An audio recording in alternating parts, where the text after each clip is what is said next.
Hi friends, வீட்டுக்கு வந்த பிறகு ஃபஸ்ட்டு விளக்கை ஏற்றிட்டு சின்னவனுக்காக வாங்கின கொலுசை சாமிக்கிட்ட வச்சு படைக்க ஆரம்பிச்சிட்டோம்.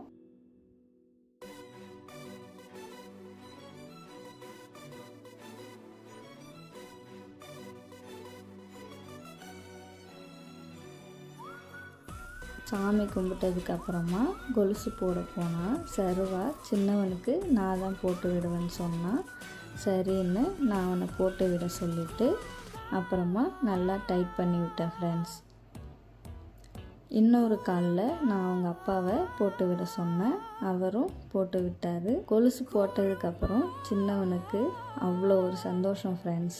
அவனுக்கு மட்டும் இல்லை, எங்களுக்குமே ரொம்ப சந்தோஷமாக இருந்துச்சு. நமக்குன்னு ஒன்று வாங்கிறத விட நம்ம பசங்களுக்கு ஒன்று வாங்கி போட்டு அழகு பார்க்குறதுலே தனி சந்தோஷம்தான் இல்லை ஃப்ரெண்ட்ஸ்.